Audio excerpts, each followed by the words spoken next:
En este tutorial vas a ver cómo se calcula la curva de entrada de un diodo y cómo comprobar la corriente de fuga, por lo que necesitarás disponer de algunos diodos. En esta práctica vamos a medir la tensión en la que se empiezan a conducir los diodos y verás cómo según el tipo de diodo abrirán antes o después. Necesitarás una serie de diodos, una pila de 9 voltios, un potenciómetro ajustable de 47 kΩ, un amperímetro y un voltímetro. También una resistencia de 100 ohmios para limitar la intensidad. Puedes usar una board como voy a hacer yo para montar el circuito.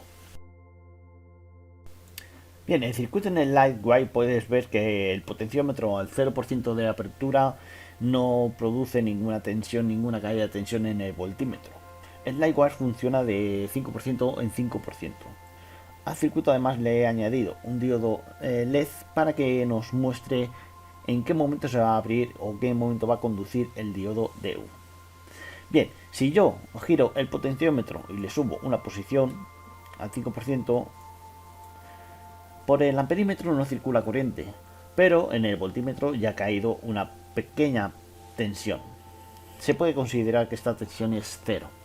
Si yo sigo aumentando al 10%, ya la tensión de la fuente es 10 por 9 entre 100%. Al 10% del giro del potenciómetro está cayendo una tensión de 0,9 voltios. 0,9 voltios todavía no está generando ninguna intensidad de corriente por amperímetro y la caída de tensión de la carga de 0,9 voltios como se ve en el circuito. Si sigo aumentando a partir del 15% de la carga, es decir, 15 por 9 entre 100, a partir de 1,35 voltios empieza a circular una pequeñísima corriente por el amperímetro.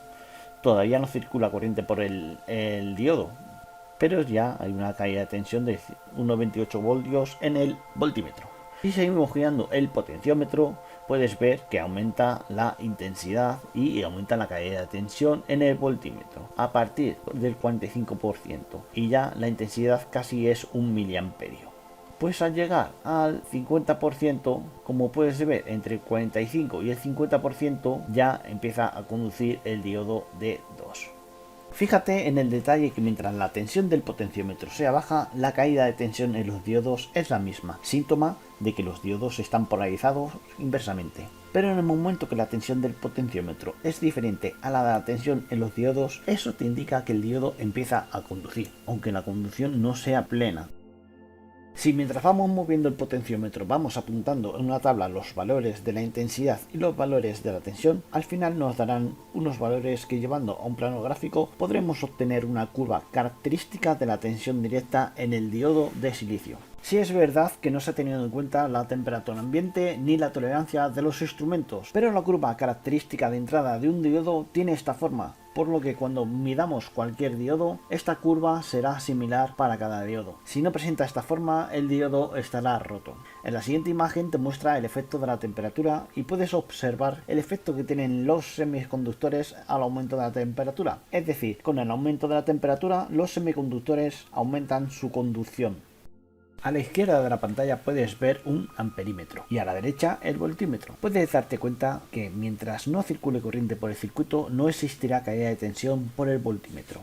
En cuanto empieza a circular corriente por el amperímetro, empieza a caer una tensión en el diodo, lo que implica que el diodo empieza a conducir, aunque su resistencia interna todavía es muy alta.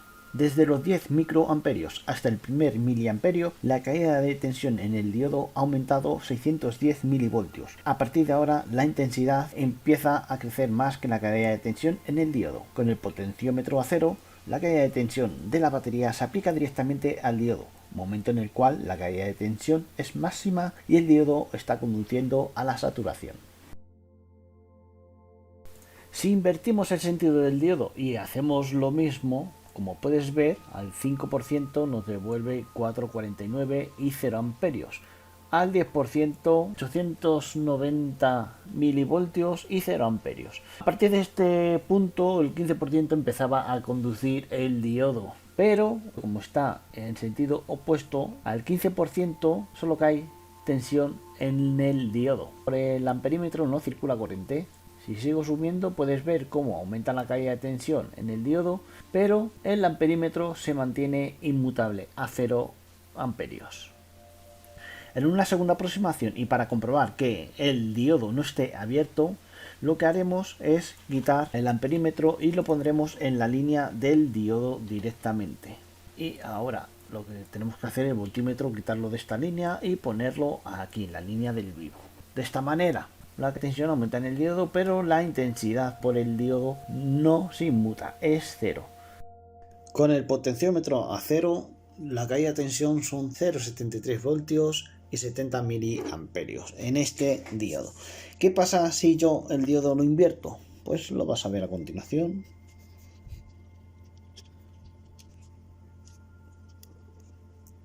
Si invierto el sentido del diodo, como puedes ver, la caída de tensión se ha invertido, es decir, son 7,95 voltios, sin embargo la intensidad es 0 amperios.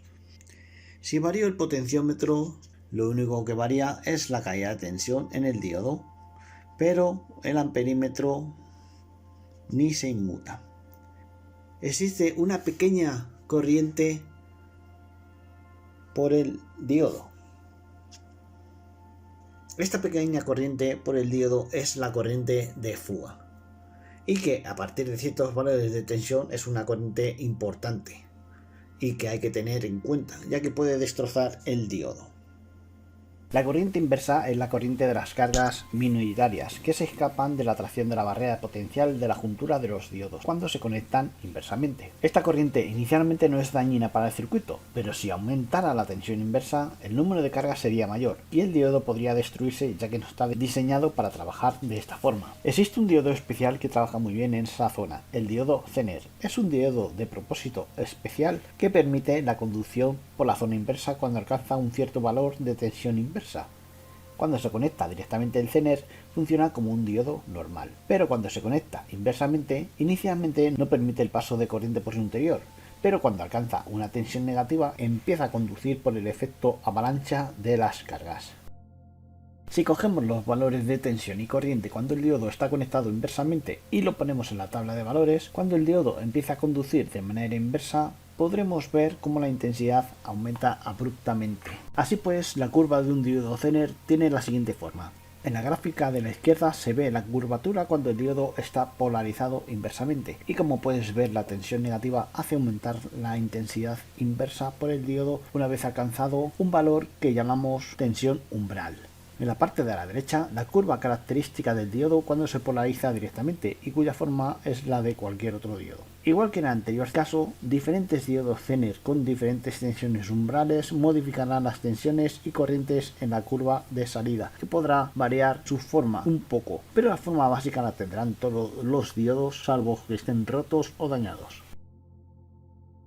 Esta técnica no solo nos permite detectar cómo se comportan los diodos en los circuitos, también nos permite averiguar cómo se comporta un circuito según la variación de su carga o la variación de los elementos que pueda tener un circuito. Supongo que se aplica un condensador al circuito y queremos saber qué tensión producirá respecto a diferentes condensadores pasabajos. Usando un condensador variable podemos ver cómo varía la salida por la carga. Esto nos servirá para trazar la curva de características del filtro en un rectificador de media onda.